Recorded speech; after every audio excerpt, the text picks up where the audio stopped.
Assalamualaikum warahmatullahi wabarakatuh. Halo sahabat belajar, selamat datang di channel Muhammad Jailani Manjur.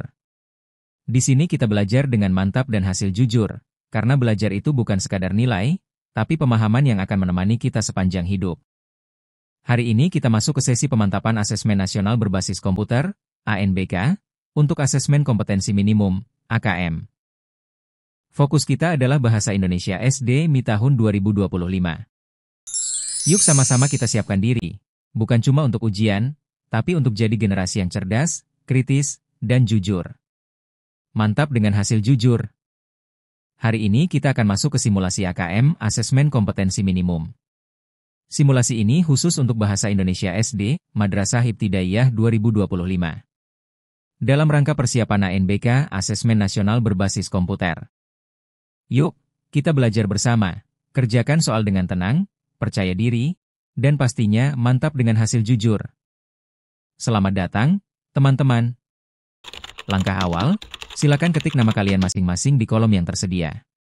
Bayangin aja ini kayak daftar hadir di kelas, biar nanti hasilnya bisa kita lihat sesuai nama kalian.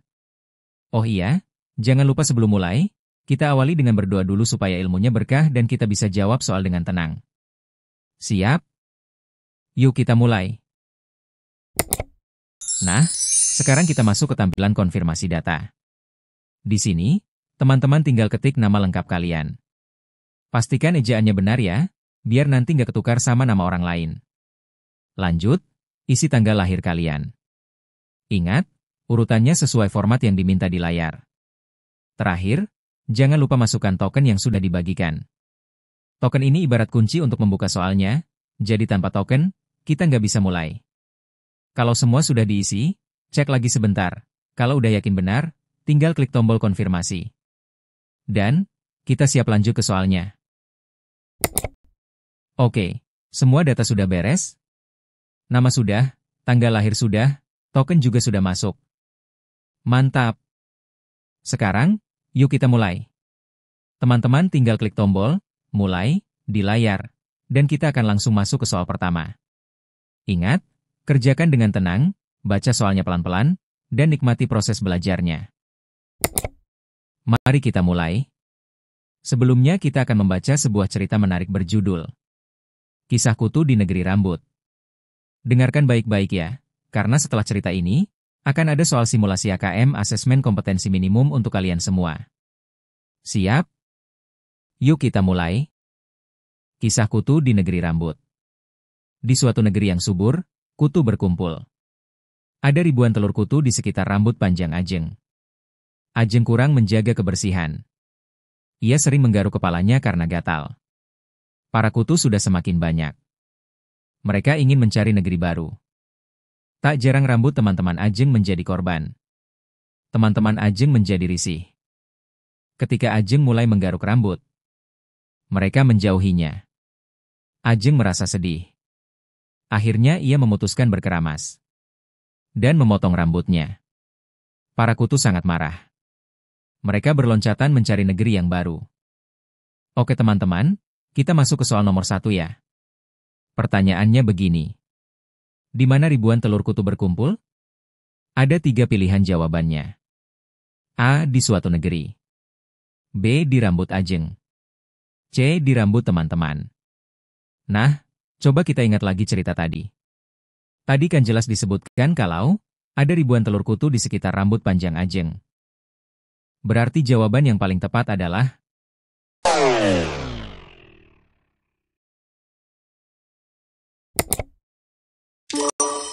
B. Di rambut Ajeng. Jadi kunci jawabannya B. Di rambut Ajeng. Kalau baca teks, jangan buru-buru. Baca pelan-pelan, pahami, lalu cocokkan sama pilihan jawabannya. Mantap kan? Yuk kita lanjut soal nomor 2. Soal nomor 2.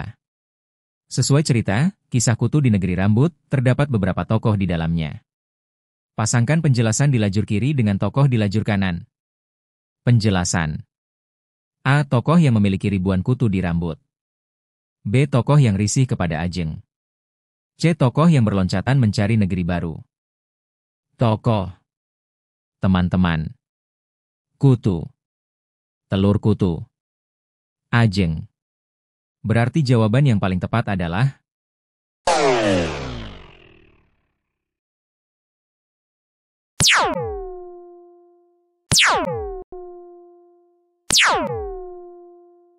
jawabannya adalah yang pertama, tokoh yang punya ribuan kutu di rambut. Siapa coba?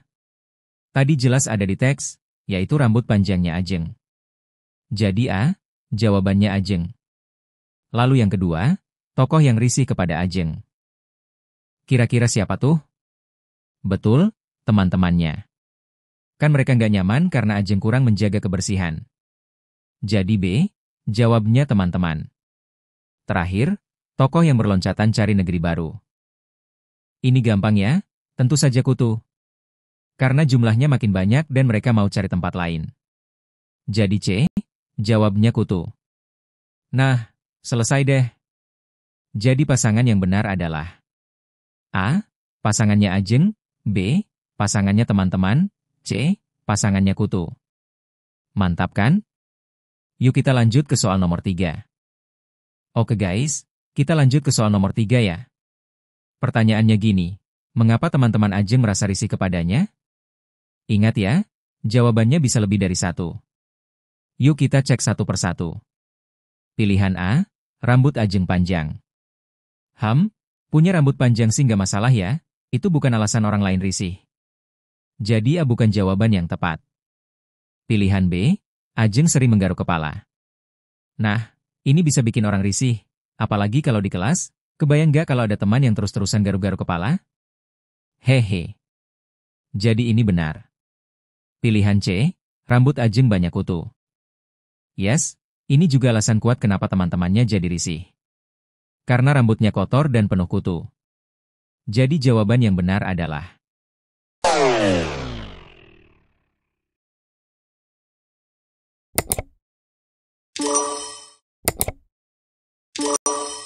Jadi jawaban yang benar adalah B dan C. Pilihan B, Ajeng sering menggaruk kepala. Nah, ini bisa bikin orang risih, apalagi kalau di kelas, kebayang nggak kalau ada teman yang terus-terusan garuk-garuk kepala? Jadi ini benar. Pilihan C, rambut Ajeng banyak kutu. Ini juga alasan kuat kenapa teman-temannya jadi risih. Karena rambutnya kotor dan penuh kutu. Sekarang kita akan membaca sebuah teks berjudul 3 jenis rempah, apakah kamu bisa membedakannya? Jenis rempah yang pertama adalah kunyit. Kunyit, atau sering juga disebut kunir, punya kulit berwarna coklat tua. Kalau dibelah, dagingnya berwarna oranye cerah. Ternyata, kunyit punya banyak manfaat loh. Kunyit bisa digunakan untuk menyembuhkan luka, dan warna kuningnya sering dipakai sebagai pewarna alami.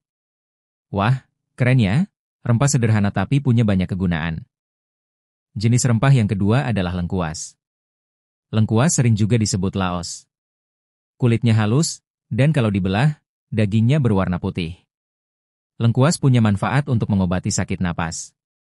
Selain itu, aromanya juga wangi banget. Nah, wangi dari lengkuas inilah yang bisa bikin makanan jadi terasa lebih enak. Jahe. Kulit jahe berwarna coklat muda. Dagingnya kuning gelap. Jahe biasa dibuat minuman. Minuman jahe membuat tubuh hangat. Soal nomor 4. Teman-teman, coba bayangkan kita lagi di dapur bersama ibu. Ada banyak rempah di meja. Ada kunyit, jahe, dan laos. Nah, ternyata salah satu rempah ini bukan hanya buat masakan, tapi juga bisa menyembuhkan luka karena punya sifat antibakteri dan bisa menghentikan pendarahan kecil. Kira-kira, rempah yang bisa dipakai untuk menyembuhkan luka itu yang mana, ya? Apakah A kunyit, B jahe, atau C laos?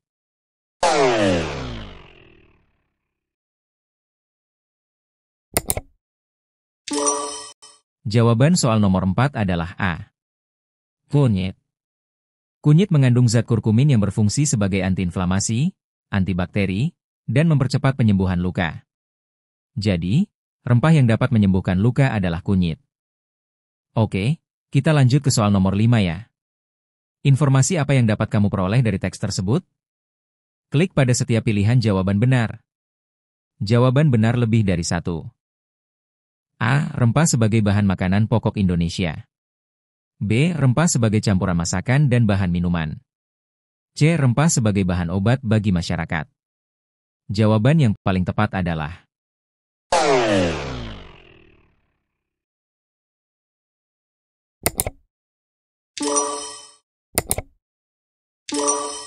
B dan C. Kalau kamu baca teks tadi, jelas banget ya kalau rempah-rempah dipakai buat masakan, minuman, sampai obat. Contohnya kunyit buat nyembuhin luka, jahe bisa bikin badan hangat kalau diminum, dan lengkuas bikin masakan lebih enak.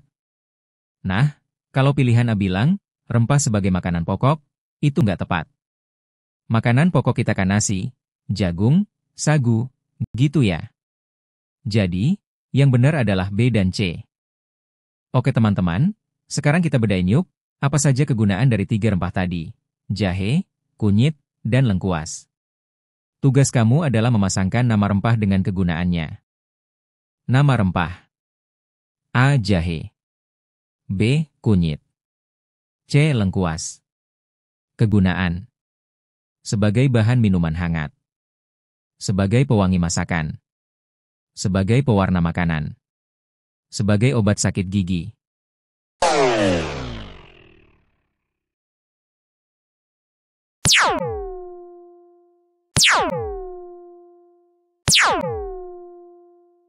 Jawaban yang paling tepat adalah A. Jahe sebagai bahan minuman hangat. B. Kunyit berguna untuk pewarna makanan. C. Lengkuas bermanfaat untuk pewangi masakan. Soal nomor 7. Sekarang kita coba pikirin ya, kira-kira gambar apa yang perlu ditambahkan biar teks tentang rempah tadi jadi makin jelas? Yuk kita cek satu persatu. Pernyataan A, gambar makanan atau minuman dari rempah. Pernyataan B, gambar penyakit yang disebabkan rempah.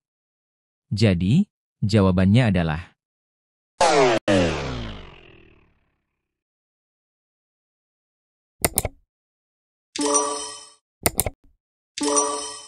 A. Gambar makanan atau minuman dari rempah perlu.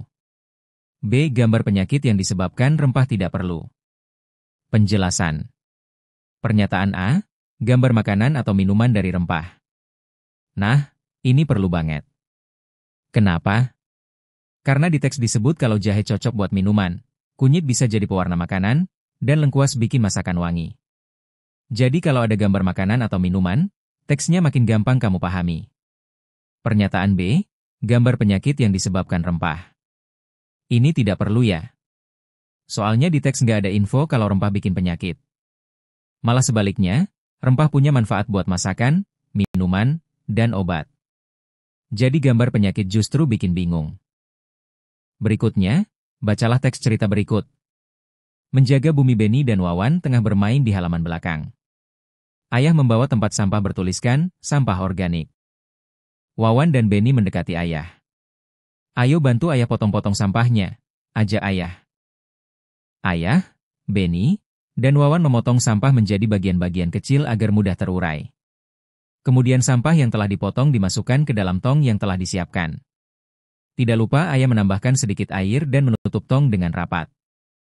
Tolong buka tong nomor 3 ya Ben, pinta ayah. Tidak mau, tolak Benny. Itu sudah lebih dari 7 hari. Komposnya sudah jadi. Tidak bau lagi seperti kemarin, jelas ayah sambil tersenyum. Soal nomor 8. Kenapa sih kalau kita bikin kompos, sampahnya perlu dipotong-potong kecil? Jawabannya adalah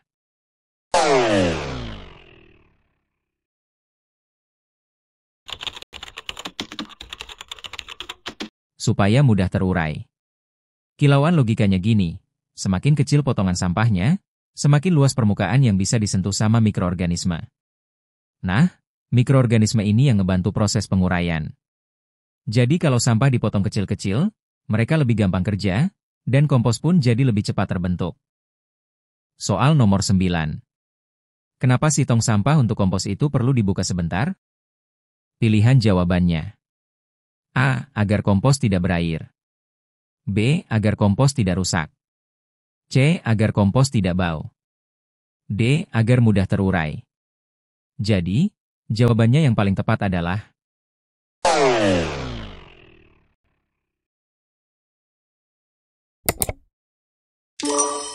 C. Agar kompos tidak bau. Nah, logikanya gini, kalau tong kompos selalu ketutup rapat, di dalamnya bisa lembab banget dan gak ada sirkulasi udara. Akibatnya, bisa jadi berair dan malah bau banget. Soal nomor 10. Kenapa ya Benny menolak membantu ayah membuka tutup tong kompos? Jawabannya adalah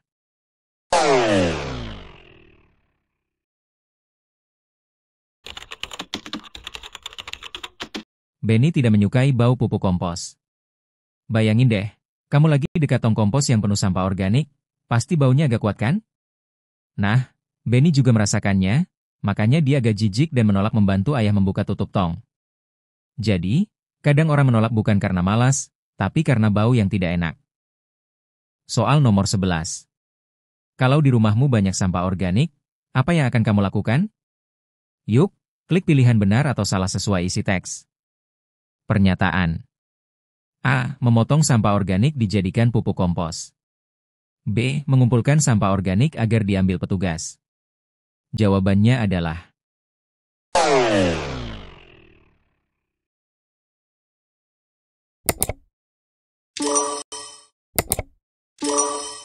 pernyataan.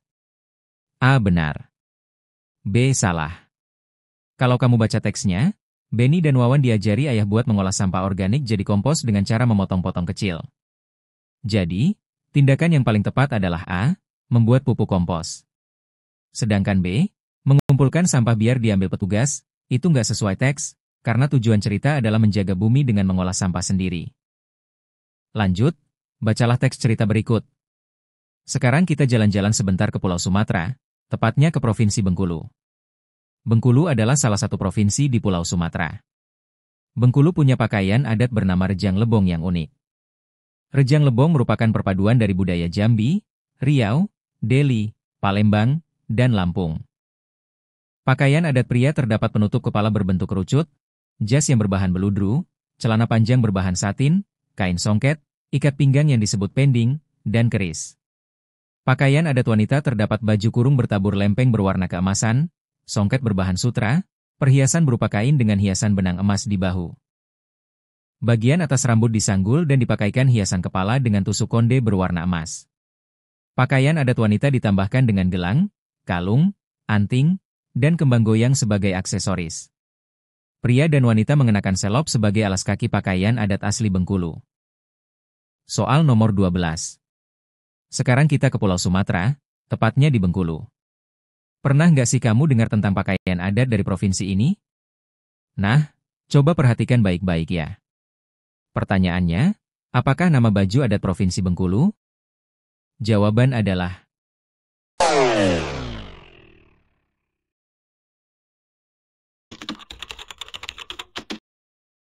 Rejang Lebong.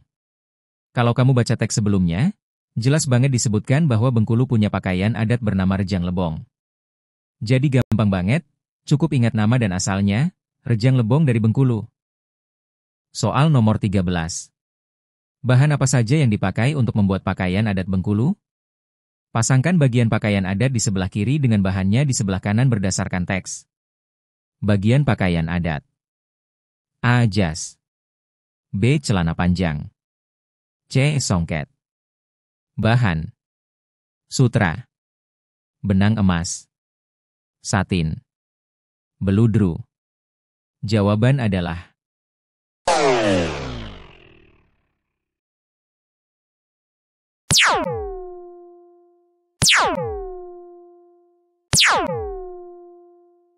A. Jas terbuat dari beludru.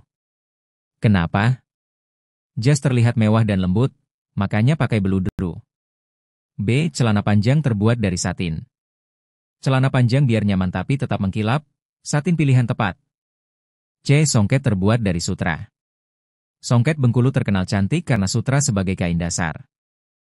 Soal nomor 14. Mengapa pakaian adat Bengkulu unik? Klik pada pilihan benar atau salah untuk setiap pernyataan berdasarkan isi teks. Pernyataan. A. Berasal dari percampuran budaya daerah lain di Sumatera.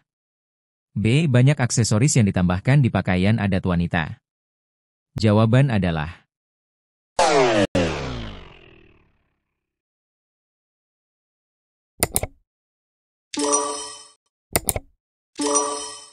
A. Salah. B. Benar. A. Berasal dari percampuran budaya daerah lain di Sumatera. Salah. Kenapa salah? Pakaian adat Bengkulu unik karena khas daerah Bengkulu sendiri, bukan karena campuran budaya daerah lain. B. Banyak aksesoris yang ditambahkan di pakaian adat wanita. Benar. Kenapa benar? Pakaian adat wanita Bengkulu memang terkenal mewah dan lengkap dengan aksesoris, membuatnya berbeda dan unik. Bacalah teks cerita berikut. Judul cerita, Jagung untuk Raja. Ceritanya begini. Suatu hari, Raja Han dari Kerajaan Batule sedang bersedih. Kenapa? Karena benih jagung manis kerajaan, yang paling berkualitas, dicuri burung saat para petani sedang menanamnya. Para petani kemudian memberi usulan kepada Raja Han, mari kita adakan sayembara, siapa tahu bisa menyelesaikan masalah ini. Den dan Hans ikut sayembara tersebut. Kebun jagung Den lebih luas dibanding kebun jagung Hans. Den selalu mengejek Hans karena hasil panennya lebih sedikit. Meskipun diejek, tetapi Hans tidak pernah membalas Den. Hans, kau yakin akan mengikuti sayembara ini? Kau akan kalah denganku. Aku yakin benih jagungku yang akan menang, ejek Den. Tidak apa-apa aku kalah, yang penting aku berani mencoba. Aku pergi dulu ya, Den. Aku ingin memberi benih jagung terbaik untuk raja. Den sangat yakin jagungnya yang terpilih. Tetapi, Raja memilih jagung milik Hans. Raja membeli ladang Hans dan memintanya bekerja di sana dengan bayaran besar. Yang mulia, bisakah kau membeli ladang Den? Saya ingin berbagi kebahagiaan dengannya. Biar dia menanam benih dari ladang saya. Raja tampak berpikir. Baiklah, aku setuju. Hans berterima kasih pada Raja Han dan berpamitan. Sampai di luar, Den langsung memeluk Hans. Terima kasih, Hans. Kau baik sekali. Maafkan aku yang selalu mengejekmukmu. Kau sudah kumaafkan. Sekarang, kita berteman, ya? Mari kita pulang. Den dan Hans pun pulang. Sejak saat itu, mereka menjadi teman baik. Soal nomor 15. Siapa yang memenangkan sayembara? Pilihan jawaban. A. Raja Han. B. Petani kerajaan. C. Den. D. Hans. Jawaban yang paling tepat adalah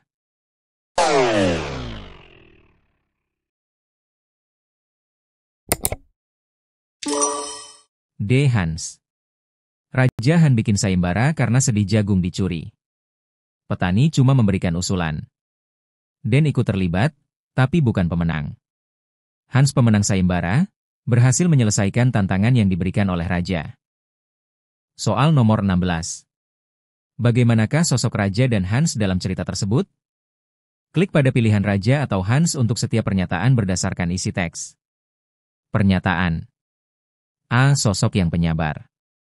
B. Sosok yang bijaksana. C. Sosok yang pemaaf. Jawaban yang paling tepat adalah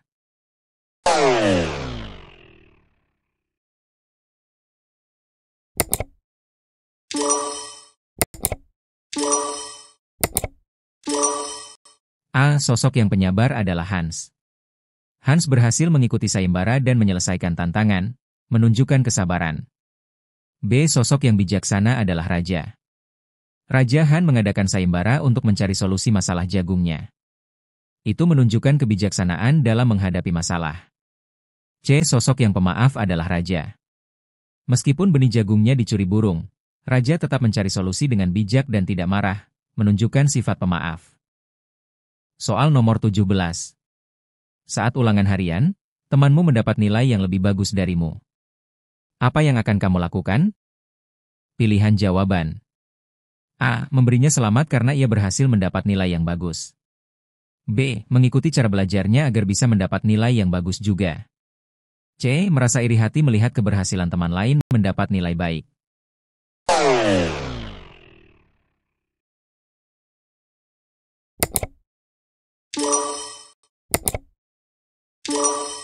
Jawaban yang paling tepat adalah A. Benar, memberinya selamat ini menunjukkan sikap sportif dan menghargai teman.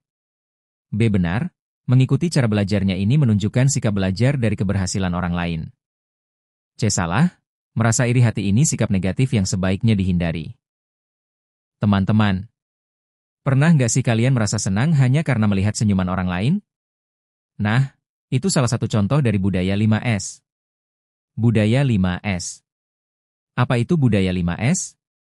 Budaya 5S, senyum, salam, sapa, sopan, dan santun, merupakan suatu sikap yang dilakukan oleh seseorang ketika sedang berkomunikasi kepada orang lain. Budaya senyum adalah hal yang paling mudah untuk kita lakukan. Senyuman itu bisa menular loh. Dengan sedikit senyuman saja, kita bisa membuat orang lain ikut tersenyum. Ajaib bukan? Sementara itu, budaya salam dan sapa ternyata juga sudah sering kita lakukan. Misalnya, dengan mengucap salam dan menyapa teman ketika bertemu. Coba bayangkan jika kamu berpapasan dengan temanmu, tapi didiamkan saja. Pasti kamu akan merasa sedih bukan? Budaya sopan dan santun dapat kita lihat ketika seseorang sedang berbicara dan bersikap. Orang yang menerapkan budaya ini pasti sangat anggun. Mereka akan terhindar dari kebiasaan berbicara kasar. Sudahkah kamu berbudaya? Sebagai anak muda, kita diwajibkan untuk melaksanakan budaya 5S, terutama kepada orang yang lebih tua. Membiasakan diri untuk bersikap berbudaya akan membawa kita pada karakter berbudi. Menjaga ucapan dan sikap akan menjadikan diri kita berharga di mata orang lain. Terbiasa menjalankan sikap berbudaya akan membuat kita dihargai oleh orang lain. Selain itu, kita akan terbebas dari perselisihan. Soal nomor 18. Berdasarkan informasi tersebut, dampak positif apa yang dapat diperoleh seseorang setelah menerapkan budaya 5S? Pilihan jawaban. A. Terbebas dari berbicara kasar. B. Terhindar dari iri dan dengki. C. Terhindar dari prasangka buruk. D. Terbebas dari perselisihan. Jawaban yang paling tepat adalah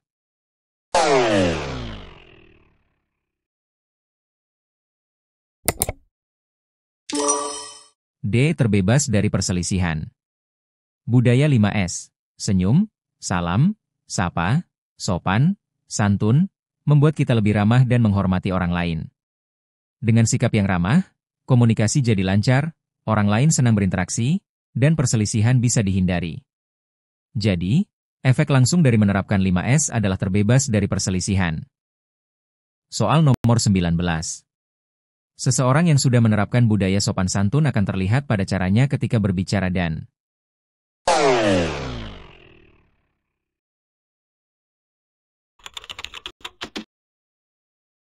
bersikap. Jadi, kalau kamu melihat seseorang yang berbicara lembut, menunggu giliran, dan menghormati orang lain, itu tanda budaya 5S sudah diterapkan. Soal nomor 20. Gambar apa yang perlu ditambahkan dalam wacana tersebut? Klik pada setiap pilihan jawaban benar. Jawaban benar lebih dari satu. Pilihan jawaban. A. Gambar penjelasan budaya 5S. B. Gambar orang saling menyapa. C. Gambar orang memberi salam. Jawaban yang paling tepat adalah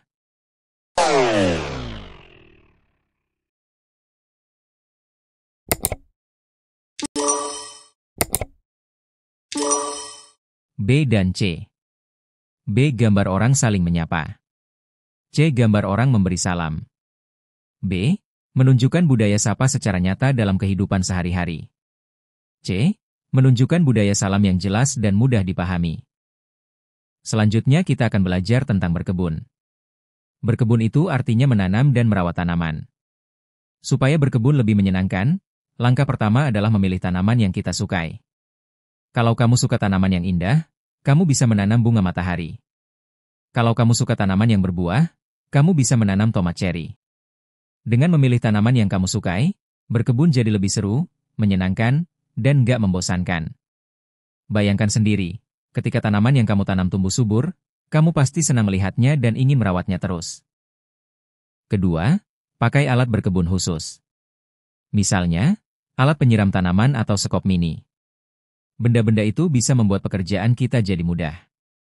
Terakhir adalah rekam setiap perkembangan tanaman kita. Mengambil foto atau video akan memunculkan rasa sayang. Merawat tanaman yang kita sayangi akan terasa menyenangkan. Soal nomor 21. Pasangkan urutan cara berkebun yang menyenangkan dengan kegiatannya. Urutan A. Cara pertama. B. Cara kedua. C. Cara ketiga. Kegiatan. Pakai alat berkebun khusus. Pilih jenis tanaman yang disukai. Pilih tanaman yang berbuah saja. Rekam setiap perkembangan tanaman. Jawaban yang paling tepat adalah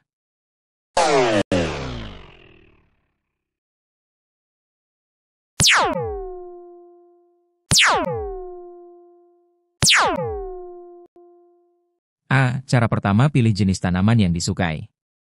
Langkah pertama supaya berkebun seru adalah memilih tanaman favoritmu. B. Cara kedua, pakai alat berkebun khusus. Setelah memilih tanaman, gunakan alat yang tepat supaya menanam dan merawatnya lebih mudah. C. Cara ketiga, rekam setiap perkembangan tanaman. Dengan mencatat atau merekam perkembangan tanaman, kamu bisa melihat hasil kerja kerasmu dan belajar dari pengalaman. Soal nomor 22. Teks tersebut menjelaskan tentang kegiatan berkebun.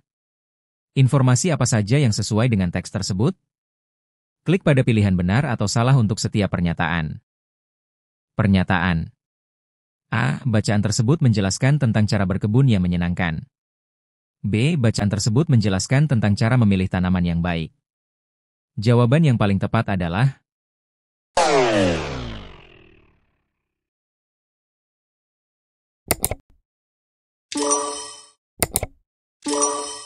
A. Benar. B. Salah. A. Benar, cara berkebun yang menyenangkan. Teks memberi tips supaya berkebun jadi menyenangkan, misalnya memilih tanaman favorit. B. Salah, cara memilih tanaman yang baik. Teks fokus pada memilih tanaman yang disukai atau menyenangkan, bukan kriteria, baik, atau benar, secara teknis. Soal nomor 23. Mengapa merawat tanaman yang kita sayangi terasa menyenangkan? Klik pada setiap pilihan jawaban benar. Jawaban benar lebih dari satu. Pilihan jawaban.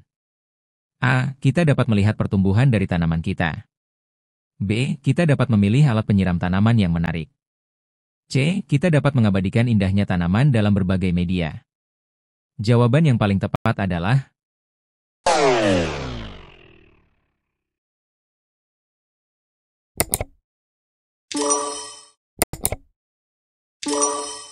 A. Benar. B. Salah. C. Benar. A. Kita dapat melihat pertumbuhan dari tanaman kita. Pernyataan ini benar. Saat tanaman tumbuh, kita merasa senang dan bangga karena hasil kerja kita terlihat nyata. B. Kita dapat memilih alat penyiram tanaman yang menarik. Pernyataan ini salah. Alat memang membantu, tapi kesenangan utama bukan karena alat, melainkan karena proses merawat dan melihat tanaman tumbuh. C. Kita dapat mengabadikan indahnya tanaman dalam berbagai media. Pernyataan ini benar. Mencatat atau memfoto tanaman membuat kita mengapresiasi hasil kerja dan keindahan tanaman. Bacalah teks cerita berikut. Jaket Abida. Atta meminjam jaket Abida tanpa izin. Padahal Atta tahu, jika meminjam jaket Abida harus izin. Siang itu, Atta sedang belajar melukis di rumah menggunakan jaket Abida. Abida sedang belajar kelompok di rumah temannya. Atta tidak berhati-hati sehingga jaket Abida kotor. Atta takut dan menyembunyikan jaket Abida di bawah tempat tidur. Abida berlari ke ruang tamu. Ayah sedang bersantai. Abida mengadu ke ayah sambil menangis karena jaketnya hilang.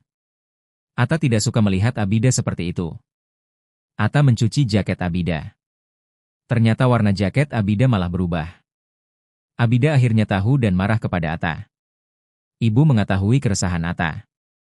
Jadi, ibu menyuruh Atta untuk meminta maaf kepada Abida. Aku minta maaf Abida, kata Atta dengan suara kecil dan tertunduk. Atta ingin memperbaiki jaket Abida. Akhirnya, Atta melukis pelangi di jaket Abida. Abida tersenyum lebar karena jaket Abida menjadi cantik. Soal nomor 24. Apa yang sedang dilakukan Atta dan Abida siang itu? Klik pada setiap pilihan jawaban benar. Jawaban benar lebih dari satu. A. Atta sedang belajar melukis di rumah. B. Atta sedang bersantai di ruang tamu. C. Abida sedang belajar kelompok di rumah temannya.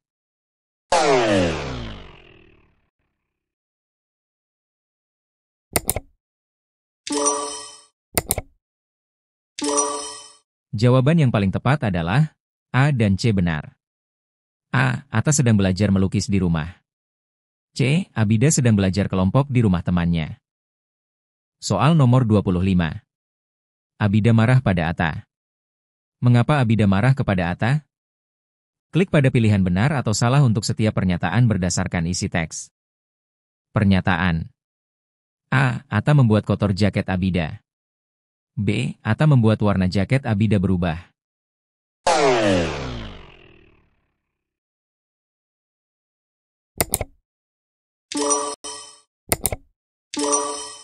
Jawaban yang paling tepat adalah A.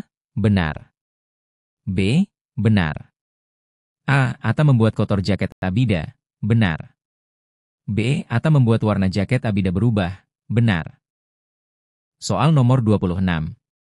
Bagaimana perasaan Abida saat mengetahui jaketnya hilang? Klik pada setiap pilihan jawaban benar. Jawaban benar lebih dari satu. Pilihan jawaban.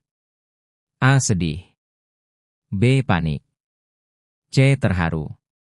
Jawaban yang paling tepat adalah